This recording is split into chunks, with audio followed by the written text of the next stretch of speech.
Great. Hi, everybody. My name is Zvi Kalman. I'm a scholar in residence of the Shalom Hartman Institute of North America, and I'm the owner of Printocraft Press, which is a publisher of Jewish books.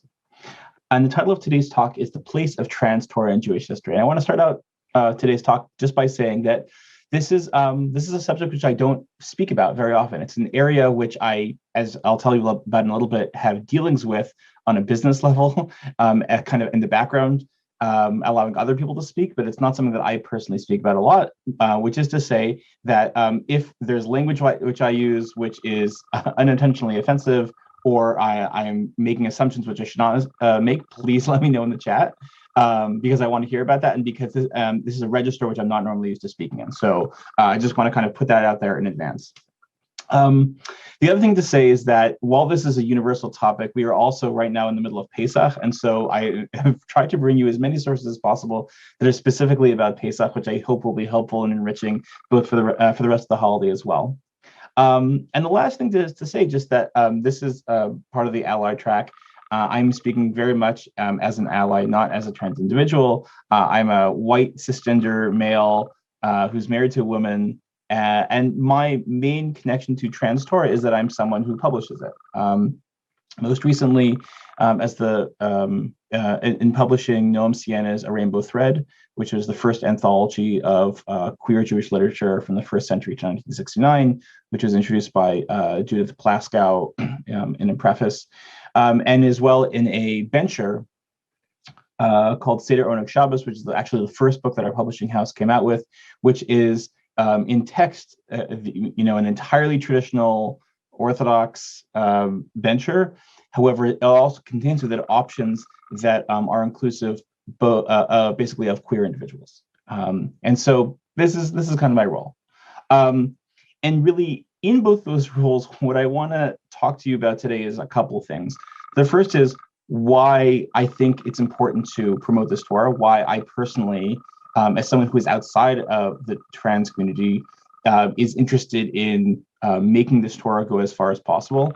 And secondly, what I think that this kind of trans Torah requires of us as allies for this process of the development and the promulgation of trans Torah to be as monumental as it deserves to be, because I really do believe that it deserves to be monumental. So let me first kind of lay out the task that I imagine that is that I see playing out in real time, and the process and the kind of unique difficulty that I see emerging as part of that process. So the development of trans Torah is difficult. Gender binaries are incredibly deeply embedded in the Jewish tradition. They are embedded in the Hebrew language itself. They are embedded in Jewish ritual. They are everywhere you look. It is very hard to escape them. And so basically what happens when we talk about trans Torah, from what I have observed, is we're talking about four different kinds of processes which are happening simultaneously. One is a kind of social process, a kind of destigmatization of actual individuals that you actually allow yourself to be in community with people who are not like you, to be in community with trans people in a way that you do not feel that they are dangerous to you as a non-trans member of the community. That's the first thing. There's also an institutional process, right? As someone in the last panel, I think, talked about, right? How do you call people up to the Torah? It's an important part of this process. What does it mean to admit people to your community in an official capacity? What does it mean to admit trans Jews into rabbinical institutions? What does it mean to admit trans Jews as the rabbis of congregations?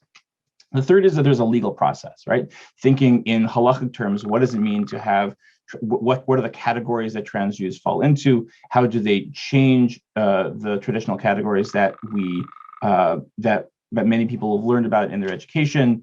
How do the kind of the potential predecessors like the Tumtum and androgynous from the Mishnah, how do those categories map onto or not map onto trans individuals today? And the final, and I think the most difficult process, is a kind of theological or an ideological process, not just what you do with society or what you do with institutions, what do you do with law, but what do you do with God? What do you do with, how do you imagine the Torah developing in such a way that for many trans Jews, from what I have seen, there's a feeling that there's a story that has been excluded, there's a story that hasn't been told. There is a significant element of the Jewish people who end up getting buried in the text in ways that are very painful.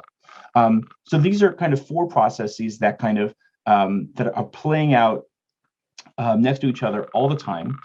But these processes are, as I think should be clear, are not just processes that are about kind of recognition, but they're also intensely creative processes, right? It's not just about saying like, we are here too, but it is also about creating new rituals, creating new texts. And that creative process takes a lot of work, right? It is not enough to just get somebody else to say like, I accept you in whatever way that you want to be accepted. It's also about saying like, here are the texts, here are the ways that I imagine myself situated within the tradition, using my own understanding of the tradition that are new and are different and potentially are scary to other people. And so that creative process is not something that can happen. It's not a switch. It's something that happens over a long period of time. And something that I think is important to kind of recognize in that creative process is that there's three kinds of techniques that are used in the development of that process. One is a technique of saying, in the development of a new Trans Torah, we are going to take old sources and reinterpret them. We're going to find new interpretations of the story of the creation of Adam and Chava, of Adam and Eve. We're going to find new ways of thinking about Mishneh categories of androgyny. That's one technique that you can use to try to reclaim something that has been lost, or that has been understood in a way that is less useful. A second technique that you can use is to find lost or de-emphasized sources and rediscover them or re-emphasize them. This, I think, is the most similar to the process that Noam was engaging with in a rainbow thread, in saying, like, actually, you may think that this is the Jewish tradition has nothing to say or has very little to say to trans Jews. However, did you know that there are stories about, people who it's probably anachronistic to call trans, but who exhibit gender characteristics which are not so straightforward, or not, clearly male or clearly female, are more complicated. And that this is not just something which happened in the 20th century, the 19th century, but in the medieval period, in late antiquity. This has been here a long time, and kind of resurrecting the tradition through an intense historical study of sources. So this is a second kind of technique that you can use. And a third and final technique, perhaps the most radical technique of all, is to say, we're not going to look at old sources. We're not going to try to find or kind of resurrect old sources. We're actually going to make new sources, new texts, new actions, new rituals. And so all these three techniques can be employed. But I think for each of these techniques, something that remains difficult is that in all of these processes, they can all lead to a situation where you begin with something eternal, something that you feel from your own personal history, from your own community's history, as being eternal, as being holy. And you can end up at the end of that process with something that you have developed to feel meaningful to you, that feels like a kind of reparation or a kind of innovation. But at the same time as it feels innovative, it can also feel alien, because there is a kind of strange paradox that goes along with taking something which feels reverential and modifying it. The process of modifying it is also a process that can often result in alienation. And what I want to talk about today is a little bit about why do we end up in that situation in the first place? Why is there the alienation, which is a scary feeling to have? What can we do about it? And what does it then mean to make Torah that you want to be eternal? Because I think that is the goal, right? The goal is not to have Trans Torah be a flash in the pan, where it's a fad for 10 years, 20 years, 30 years, but then people move on. And the texts that are written today never get read. 100 years from now, someone will unearth a document, will unearth a recording from this conference and be like, oh, that's curious that happened, but don't have any sense that it was connected to anything else. That's not what you want to happen. You want to have a sense that there's actually something that's building, it's developing, and that's permanent. And that's hard to do. So the question is, how do you do that? How do you actually make that kind of Torah that is eternal? And the first thing to say is that it is really, really difficult. It in fact is so difficult that saying that you want your Torah to be eternal is very much not sufficient to make it eternal. And we know this because in Jewish history, there are many people who have tried to make books that are eternal, and they have failed. They've tried to make books that they think are supposed to stand the test of time, and it has not worked. And I want to begin with showing you one kind of very sad example from a person who you wouldn't think of as being a failure in this regard. Can everyone see the screen? Great. Okay. This is an example from Maimonides. Maimonides, a 12th century, very important Jewish scholar who lives in North Africa, ultimately spends most of his scholarly life in Egypt. And he's responsible for both one of the most important legal texts in Jewish thought, as well as one of the most important philosophical texts, the Guide to the Perplexed. Now, importantly, his legal book, Mishnah Torah, is written in Hebrew. The Guide to the Perplexed, his philosophical book, is not. It is written in Judeo-Arabic. Judeo-Arabic, I'm going to assume, is not a language that most people in this room speak. It's not a language that almost anybody speaks today. It is basically the equivalent of Yiddish, but if you replace German with Arabic, right? So it's mostly Arabic, but it's written in Hebrew characters with a lot of Hebrew and a lot of colloquial Arabic sprinkled in at the same time. So it's a language which was the kind of the common language of intellectual discourse in Rambam's time, but it's a language which I think outside of a few scholarly circles is basically gone. Is gone even in ways that Yiddish has not experienced. Has not experienced the revival in the way that Yiddish has, for example.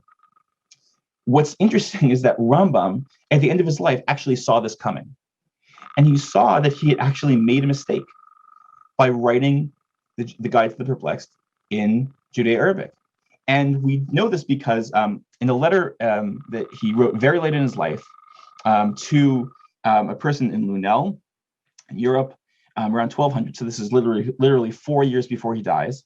He basically says, like, I shouldn't have done this. I should have written the book in Hebrew the whole time. And he says this in response to a request. And this is not the only request like this, where the person says to him, could you please translate the Guide to the Perplexed into Hebrew for me? Which, like, can you imagine asking Rambam to translate like a work like that? It's just a favor to you to translate a work like that into Hebrew. But this, someone asked him, this is actually not the only person to ask Rambam to translate his work into Hebrew. And Rambam basically says to him, I wish I could, but I don't have time. It's too late. So he says, I'm just going to read you part of this in the English. Regarding your request that I translate the Guide to the Perplexed into the Holy Tongue for you, skip the part in gray, I am surrounded by time considerations. And even for commentaries that I have made for many matters that I wrote about in the language of the rabbis in the Aramaic, which is still obscure, I have no time left to review them in depth or revise them before they are published. How many more so regarding translating from language to language? By your lives, my companions, my friends, I do not even have time to compose something small, but in consideration of your honor, I have pained myself and bothered to write this letter in my own hand. So he cares to do this, but he recognizes he doesn't have time. I'm sorry. And then he goes on to say, listen, I'm dying. I'm close to the end of my life. And he also recognizes in that moment that not only is he dying, but Judeo-Arabic as a language is on its last legs. He kind of sees it coming, that the center of Jewish intellectual life is shifting from where it had long been, for hundreds of years, had long been in the Middle East, in North Africa, to Europe, to people who speak very differently than he does, who have different assumptions about the surrounding cultures than he does. And he sees this coming, and he recognizes that there is this gulf that needs to be bridged between the work that he has done and the work that needs to be done in the future. And so he says, now you, my companions, my friends, be strong and brave, for I must inform you that in this difficult time, there remains no people to raise the banner of Moshe, to scrutinize the words of Rava and Ravashi, that's the Talmud, except for you and the cities around you. Most large communities are dead. The rest are moribund. The remaining 3 or 4 places are ailing. In Palestine and the whole of Syria, only a single city, Aleppo, has a few wise men who study the Torah, but they do not fully dedicate themselves to it. Only 2 or 3 grains can be found in the whole of Babylon and Persia. In all the cities of Yemen and all the Arab cities, a few study the Talmud, but they do so only in a mercenary way, looking for gain. The Jews who live in India do not know the scriptures. Their only religious mark is that they keep the Sabbath and circumcise their son on the 8th day. In the Muslim Persian cities, they read the scriptures literally. That's a bad thing, in his words. As to the cities in the Maghreb, we already know the decrees that befell them. You, speaking to the people in Europe, you, brothers, our redeemers, are our only hope for help. Be strong and be strengthened for the sake of our nation. Strive to be people of valor, for everything depends on you. And here he uses a really incredible analogy. He says, upon you is an obligation of Yibum. Yibum is being a kind of pretty obscure Jewish ritual. The idea being that if a woman marries somebody and that person, that man dies before they have a child, the woman is supposed to then go and marry that man's brother in order to have a child kind of for the dead man's sake, as a replacement. Now, regardless of what you think about the ritual itself, what Rambam is saying here is he's basically imagining himself and his own culture as dying, and that it's Europe's responsibility, in a way, to carry on and have a child, have a kind of further Torah for his own sake, for this, even though he himself cannot continue it. Do not rely upon my battle, for today I am no longer able to go in and go out, as I have become old and gray, not for great years, but for the nature of the body, which knows my illness. May the Creator support you and give you fame and renown upon the earth. Amen. This is a sad letter. And it's sad because it's rare to see a scholar kind of recognize so fully the mistake that they have made their strategic mistake that they have made in the way that they have promulgated their own Torah, and also to recognize that their own culture is on decline and that another culture is on the rise. And this is important to say because Rambam, like of all the people, like Rambam is someone who had the power to make eternal Torah, right? We still read Rambam's works today. We still read Maimonides' works today. And the truth of the matter is, we even read the Guide to the Perplexed today. The work that Rambam in this text is so concerned will get lost. But basically, the reason that we read it today is because even in Rambam's time, he was lucky enough to have people who already in his time recognized that his Torah was so valuable that they were willing to translate it for themselves. And because of that translation, because of that quick translation process, didn't like wait a century or two, like it happened right away. And because it then became a subject of much debate in Europe, Rambam's text survived. It didn't die out. It remains an incredibly important text today. But Rambam was lucky. Many texts do not work like that. Many attempts to make eternal Torah actually do not work like that at all. And the fact that Rambam's work survives through translation is not an accident. The fact that his work survives through translation actually gives us a sense of what the key is to making Torah that is eternal, which is to say, if you want your Torah to be eternal, you have to leave the door open to interpretation. If you tell people, this is my Torah, you can have no opinion about it whatsoever, it will die. You need to give people space to say, there is something for me here as well. And what that for me can be can vary radically. But I think the text really where we see this most radically open door for reinterpretation is in the Haggadah itself. In the Haggadah itself, in source number 2, we read, in every generation, the person is obligated to view themselves as though they had gone out of Egypt. As it says, it is because of what God did for me when I left Egypt. And so the Haggadah itself basically says, this is a story about one historical instance, but you yourself need to put yourself in the shoes of those people who left Egypt. And because the Haggadah itself already understands this process is going to take place, and basically is like screaming to you, like, please interpret me, please reinterpret me. Because it does that, the Haggadah, of all the Jewish texts in the world, has been the most successful in being reinterpreted, right? There are something, we don't have an exact count, but there are something like 5,000 or more editions of the Haggadah that have been produced in the half millennium since printing developed. That's a huge number. There's no text, probably not even the Torah has received that many editions. It's massive. And if you've seen any Haggadahs, you know that those aren't like slight variations. Those Haggadahs can be radically different from each other. And that this can afford to be the case because the Haggadah is basically telling you, like, I want you to reinterpret me. And because it says, I want you to reinterpret me, what ends up happening is people say, like, I sure will. And the way that they reinterpret the Haggadah cannot only be radically different, but the people who reinterpret the Haggadah are also completely willing to say, the thing that I'm doing right now is reinterpretation. They're not hiding it. They're not trying to pretend that they're doing something original. They're actually totally willing to say, like, this is new. I'm comfortable with this being new. I wanted to give you, because it's Pesach, a couple of what I think are some really amazing examples of this happening. One is from a Haggadah, which my publishing house just published this past year, called, shockingly, the Hitler Haggadah. Now, why is it called the Hitler Haggadah? In 1943, there was an Allied bombing campaign in North Africa called Operation Torch, I believe. In the middle of this campaign, a Jew, we don't actually know his proper name, maybe Simon Kofer, we don't actually know that could be a pseudonym, we don't really know. He published basically a rewritten version of the Haggadah in which he imagines not World War II, not the Holocaust, but like literally just that single year, that single campaign as being projected onto the Haggadah, onto the Exodus from Egypt story. Literally just that one theater, just the North African theater, that is this Haggadah. And he called it the Hitler Haggadah. So I want to just show you, like, very briefly what this looks like. He says, and if you're familiar with the text of the Haggadah, some of the language will be familiar here. He says, Teilmad, come and learn. This is from the Haggadah. Come and see what the bastard Goering wished to do to our fathers. For Hitler only decreed upon the Jews, but Goebbels sought to uproot everything. As it is written, that rogue Hitler, our cunning archenemy, their luck turned and their spirits were crushed through the word of God, and a great wrath fell upon them, mighty and terrible. Vayered, he went down. Rommel fled from Egypt, forced to withdraw, his tail between his legs, and the Eighth Army followed him at once. This teaches us that he was not simply led to ruin, but it crushed. As it is written, and Rommel said to Hitler en route to Libya, it was there that Montgomery wrenched my heart, for the famine is fierce in the land of Italy, and now we have been vanquished in the land of Tunisia.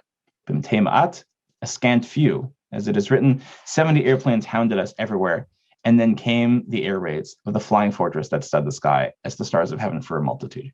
You get the idea, right? This is someone who's totally comfortable saying, and by the way, this text is written in Judeo-Arabic, in a very different version of Judeo-Arabic, kind of modern Judeo-Arabic, which is his own language. He's totally comfortable writing this way because this is his book. He doesn't need to ask anybody's permission. It's totally acceptable for him to do this because the Haggadah itself, in a sense, invites it. You see a very different attempt to do something similar, not in the middle of World War II, but shortly thereafter, through a collection of Haggadot called the Kibbutz Haggadot. So the Haggadah, the Passover Seder in the early state of Israel is an incredibly important day. Right? Imagine Israel before Yom HaShoah, before Holocaust Remembrance Day is really a thing, before Yom Zikaron, Yom Ha'atzmaut are really established, before the rituals to them are really established, where Pesach is really the biggest day of the year. And what ends up happening is because Pesach is the biggest day of the year, the kibbutz kind of folds all of the different things that you want to celebrate into that single day, into the Seder, which means you end up with a Seder which looks very different, has very different messages than the people who developed the Seder originally probably had in mind. I want to show you a few examples of exactly what this looks like. And as you can tell, they don't all look the same. I'm going to skip past that provocative picture for a second. Here's like an image. These are also, as you can tell from this, these are not like professionally designed books. They're often, a lot of them are kind of stapled together. They're just, there's some mimeograph versions of them. There's probably a local person who's good at illustrating who made some drawings, which means that the illustration quality varies wildly from kibbutz to kibbutz. Some of them are amazing, some of them are not so amazing, and that's just how it works. A lot of them are about agriculture. They're about, the joy of kind of the harvest season. And so this is very much tied to the kibbutz's role within Israeli society. It's part of the agricultural sector. And the first picture I want to show you here is this one.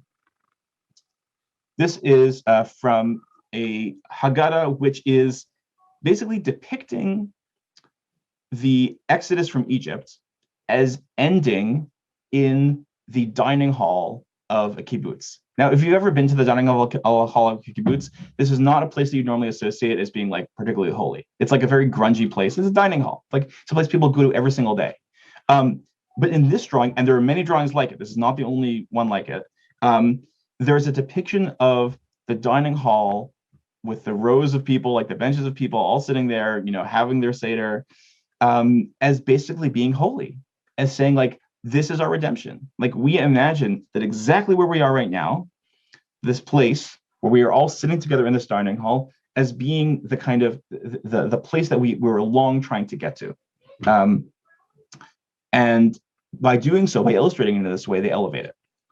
You also have an attempt to kind of insert the kibbutz's own socialist values into the Haggadah. So, for example, you have the 4 questions being replaced. In many kibbutzim, parents and children do not live together. Children live in their own house, and they only visit their parents a few hours a day. And the Passover Seder is one of the few days a year when the children and the parents actually are having dinner together. And so, in some of the Seders, the first question is, why do we eat only matzah and not bread? But the second question is, on all other nights, parents and children dine separately, but tonight all dine together, because that for them is special, and they've kind of inserted this into the Seder. What I find like most radically and it's most fun to read is Haggadah in many of these Seders gets reinvented as well. So Haggadah is almost literally a dog-eat-dog story. It is read in the socialist kibbutzim as being incredibly capitalist. because it's basically about, animals eating each other, about, everyone trying to get a leg up on the next one. And so they say, well, how about we have Haggadah? We have this story about one little goat that gets eaten by a cat, that gets eaten by a dog, that gets hit by a stick, et cetera, et cetera, et cetera. How about we replace that story with one in which everything lives, all these things live all together. The cat and the dog and the goat, they all live together, and they basically start a kibbutz. And so there are many versions within the kibbutz Haggadot of Haggadah, where first of all, they translate Haggadah, which is originally in Aramaic, into modern Hebrew. So they change the language itself. And then they also change the values. Here's a version of it. I'll just show you the English. All right, on a high top, on top of a hill, a flute-playing shepherd there played a new anthem for Israel. The shepherd had only a cloth tent and but a kid, a single kid, Haggadah. A jumping cat came and mewed, "Make space for me as well on the hill." "Meow, I don't like to sit idle." The two answered with a single mouth, "Of course, beautiful cat, Haggadah." A barking dog came asking, "Is there space for me on the hill?" "I shall surely watch day and night." They answered in song with a single mouth, "Lend a hand, friend, give us a hand, Haggadah." And on and on and on. Notably, these versions of Haggadah always stop before the angel of death. And they don't include God, certainly. But they always stop before the angel of death, in part because in the kibbutz project, they're imagining the kibbutz as a kind of haven against a danger from the outside, whether that danger is Arabs, whether that danger is Nazis. There's an external danger. And in some versions of the Haggadah, this is actually depicted, where you have the cat and the dog and the person with the stick, they're all living together, but then the angel of death is kind of hovering around outside of them. So they've made the socialist, they've removed God from the picture, and they've transformed the angel of death into kind of, in some ways, the unifying force behind this text. These are all really amazing, like they're fascinating, and there's many more examples that I could show you. There's even versions of the Haggadah which basically change the story of the Seder into one that is not just about remembering the Exodus from Egypt, but also remembering the Holocaust. And so an example of this from 1946, there was a Haggadah which basically starts out by saying, we are not here not just to remember the Exodus from Egypt, we are also here to remember the dead. And it begins with this long paragraph that connects the death in the Holocaust, the destruction during the Holocaust, to all the many instances of death and destruction in Jewish history. And then basically ends by saying, we will now say Yizkor, which, can you imagine like saying Yizkor at a Seder? Like that being a part of the Seder ritual, to kind of remember the dead in this moment, which I think is like traditionally both very informal, there's often a lot of levity, but kind of introducing Yizkor into that. This is to say, like, the Seder is incredibly malleable. People took it in all kinds of different directions, and as well they should. But the thing to say in all of these rituals, the thing to say in all of these various versions of the Haggadah is that while they are all very interesting, they are all ultimately short-lived. I'm guessing that most of you weren't aware of any of these texts before I brought them to you. And the reason we weren't aware of them is because while they were quite radical, and while they were probably very meaningful in their moments, they ultimately didn't stand the test of time. Ultimately, what ended up happening is that they served a purpose for a given moment, but then those interpretations kind of faded away. And this points to a kind of paradox that we often encounter when we're trying to create eternal Torah, which is that eternal Torah is the Torah that tells us it is okay to modify me. But in modifying it, by saying I'm a modification, or I am an interpretation of this Torah, I'm an interpretation of this eternal thing, you often ultimately signal that you yourself are not eternal, that you yourself are actually just one manifestation of something else that is eternal. And so there is this dilemma, which is, how do you end up creating new Torah in our situation? How do you create trans Torah that is an interpretation that doesn't fall into that trap, where it ends up just being one more take on something eternal, where the eternal thing is the thing that survives, and the element that you want to see survive ultimately just ends up being one more attempt out of thousands upon thousands of attempts to reinterpret the Torah. This is a hard problem to solve.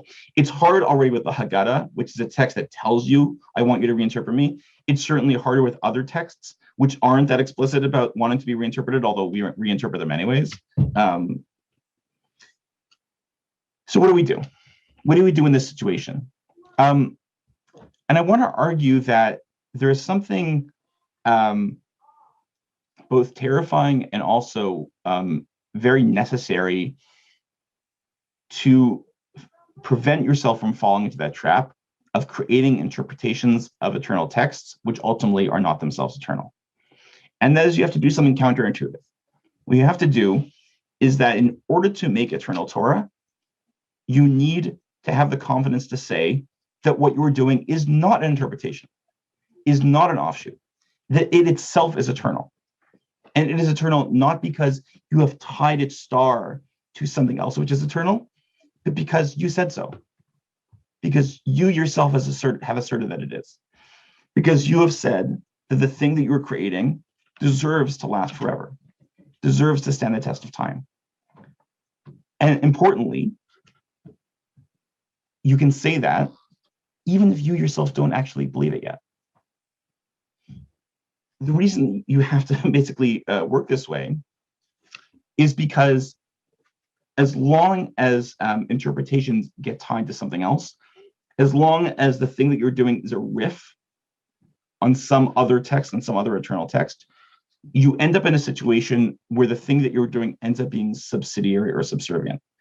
And so instead, when you actually want to modify eternal Torah or create new eternal Torah, you have to say, my authority here is not relying on the text itself, but actually relying on me. And like, who is me? Who am I? And here I think is the most important piece, and the thing that I think allies need to pay real attention to. In the creating eternal trans Torah, it's important to recognize that the authority for that Torah ultimately doesn't just come from Torah itself. It comes from trans Jews. That trans Jews themselves are actually the source of authority in this. That being a trans person who is steeped in Torah, who is interested in furthering the ideas of Torah and wants to make it something that they themselves can live and love inside of, being that person, that itself is the source of authority. And understanding that people, actual living human beings, are a vital source of authority is the first step in creating something eternal, because otherwise you end up simply going back to texts. And so I think for allies, it's important to remember that trans Jews who are engaged in this project of developing trans Torah, whether that means new kinds of books, new genres of Jewish writing, new kinds of ritual, whatever it is, are themselves engaged in a project that has a real holiness to it. And it has a project which has historical significance. This is a project which is not just any other project to develop Torah, but it's a project which is significant in the long arc of the development of Torah as a whole. And so recognizing that trans Jews who are engaged in that work as doing this holy task, a task in which they're relying not just on the text from the past, but on their own experiences, on their own sense of identity, is crucial in making something which feels not just like a flash in the pan, but actually something that is worth living for a long time. That's the idea. That's what we're trying to get to. This means doing some things which are a little bit counterintuitive, right? So this means actually not trying all the time to say, here's my modification, here's like a trans take on X text, but actually to say, like, I'm just going to say this because I believe it's true. To not footnote a text. To create texts that are not, heavily footnoted, with footnotes being a way of saying, like, this has authority. But actually saying, like, it has authority because I'm writing it. And in this process, there is I think there's always a difficult moment. And the difficult moment is that in doing something so bold, in doing something where you yourself are saying, I am making new Torah, I am making a Torah that I hope will be eternal, Torah that is so eternal that it itself can accept new interpretations and cannot just be an interpretation of something else. In that process, you can often hear the voice in your head that says, like, well, but is it actually true? Like, do I have the right to do this? Like, do I have the right to say that I can make a Torah that is supposed to last that long? And I think that feeling is both important, and it's also important to recognize that eternal Torah is something that is a process that I think has a couple of stages. And the first stage is a kind of uncomfortability. And it's probably a good thing for people to feel uncomfortable and feel a little bit of trepidation in the process of creating Torah that is supposed to be eternal. If a person wasn't intimidated by that process, I would think that was a sign of a problem. If a person felt like, of course I can write something which will last 1,000 years, who cares? It's actually something where you should feel a kind of awe at the task which you are pursuing. And I think a text that to me speaks to that really well is a story from the Talmud. And this is the last text that I want us to look at together. And then I'd love to hear your questions.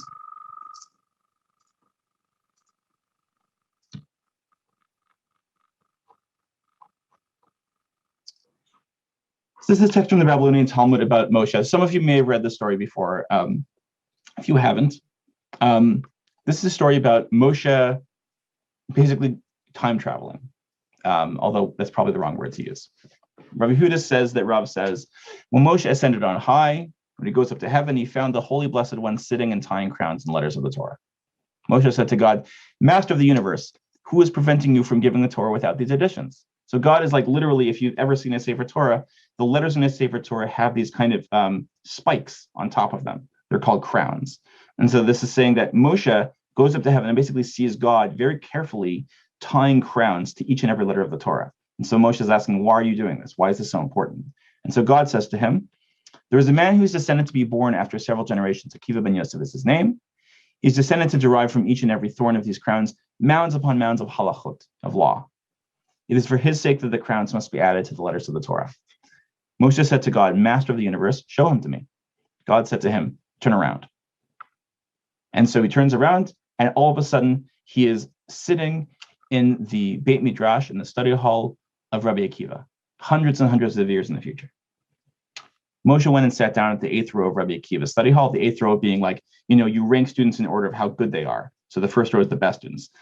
Moshe, the person who received the Torah from God, is sitting in the 8th row. He sat in the 8th row in Rabbi Akiva's study hall and did not understand what they were saying. Moshe's strength waned as he thought his Torah knowledge was deficient. When Rabbi Akiva arrived at this discussion of one matter, his students said to him, my teacher, from where do you derive this? Rabbi Akiva said to him, it is a halacha, it is a law transmitted to Moshe from Sinai. When Moshe heard this, his mind was put at ease, as this too was part of the Torah that he was to receive. Moshe returned and came before the Holy Blessed One and said to him, Master of the universe, you have a man as great as this, and yet you still choose to give the Torah through me? Why?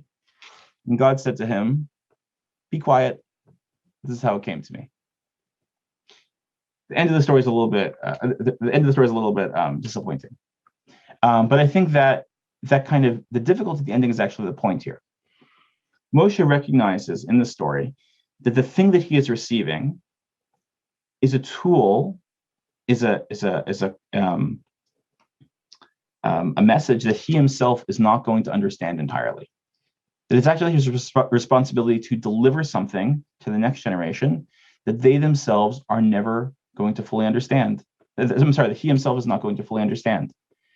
And more than that, in this process, he recognizes that somebody else living hundreds of years in the future is actually going to understand it and tell his students, the thing that I'm teaching you is something that I knew from Moshe, even though Moshe himself didn't know that thing. He's basically, Moshe's seeing that people are going to be quoting in his name things that he himself never said. He himself did not realize he was ever trying to transmit. This is literally my favorite story in the whole Talmud.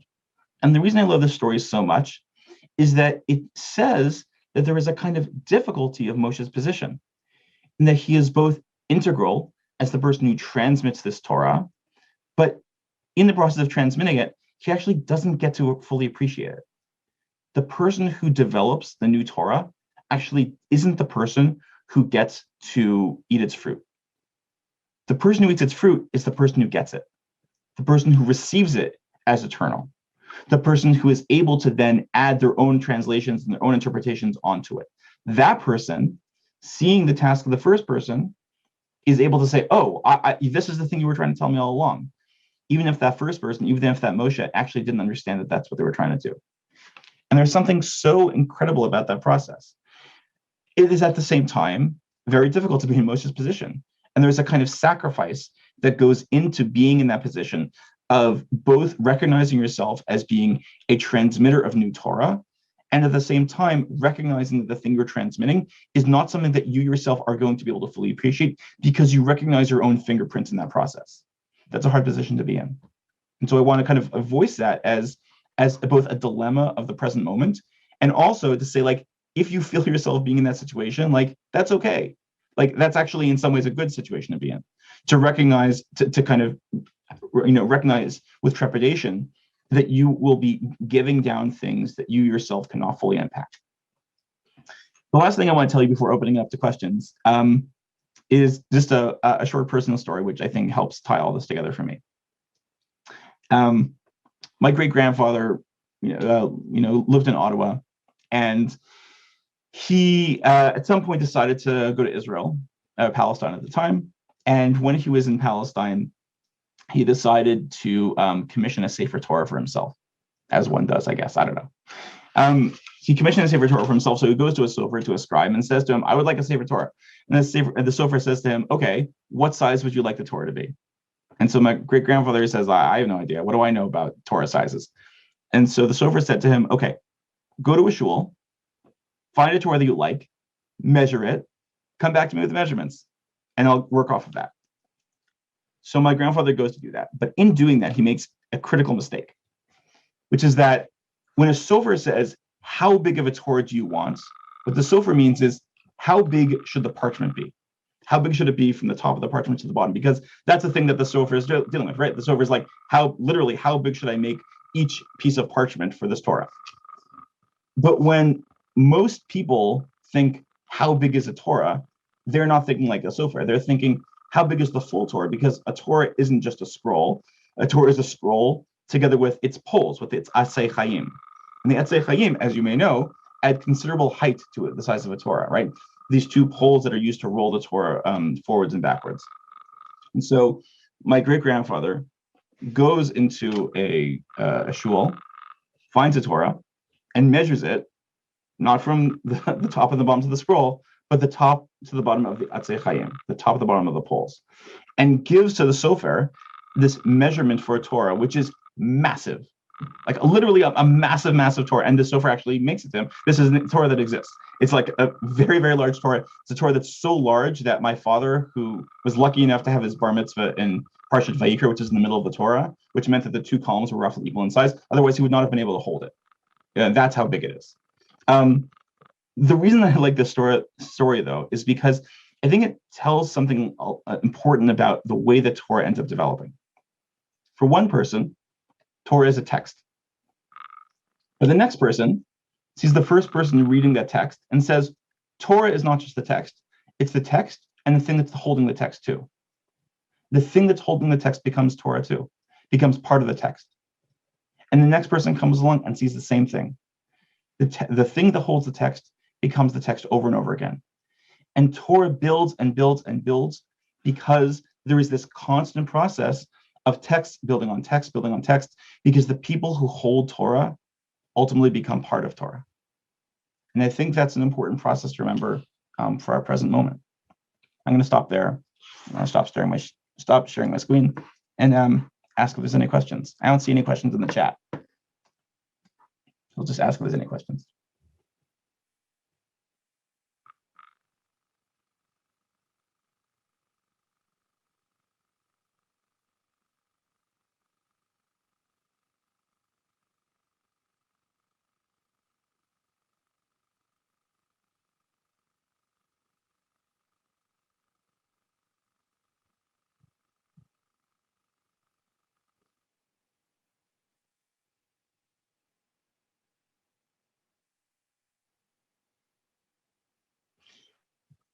Right, so Rabbi Mike, you're asking, how is this like or not like the Rebbe in the Mishnah?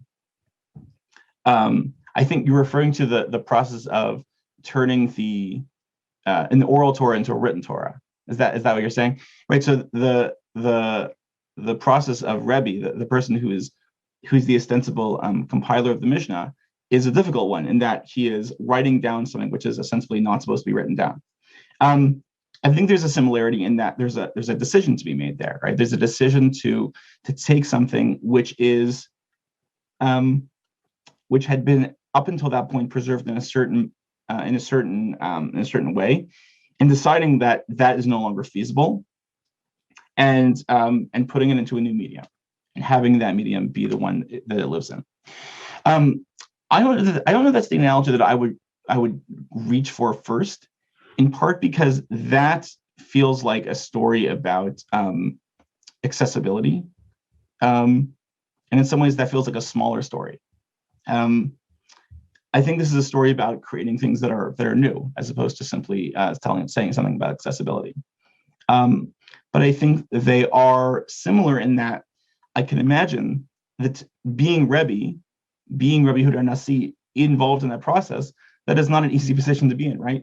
And you can imagine that Rebbe himself had a very strange relationship to Torah as a result of that, as a result of knowing both that he was compiling these traditions, and also understanding that he was radically changing their form. And actually, I think as a result of that, it becomes important for later people reflecting on the process of the Mishnah to give Rabbi Yehuda HaNasi a kind of special personal significance. So like Saja Gaon, hundreds of years later, when he is writing about Rabbi Yehuda HaNasi, sees him as this kind of incredibly important figure in and of himself, as does Maimonides, because it's actually only by ascribing strong personal authority to that person that you can then say this task is valid and legitimate. Emma Lugo, you are asking, does being trans affect how we read Torah? If so, what does eternal trans Torah look like? How does the experience of transcending and deconstructing gender affect our text and understanding of the divine? So here, because I'm not speaking as a trans person, there's only so much that I can say about this. I can only say what I see as being, what I observe as being the ways in which this Torah is being developed, which is to say, the resurrection of old text, the reinterpretation of old text, and the creation of new text, and then also the creation of new genres of Jewish writing, and the creation of new Jewish ritual. But in terms of the particulars, I don't want to say more beyond that because it's really not my place. Ruth, you had a question.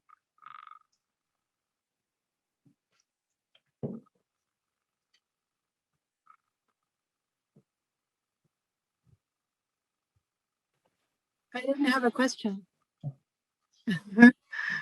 Thanks.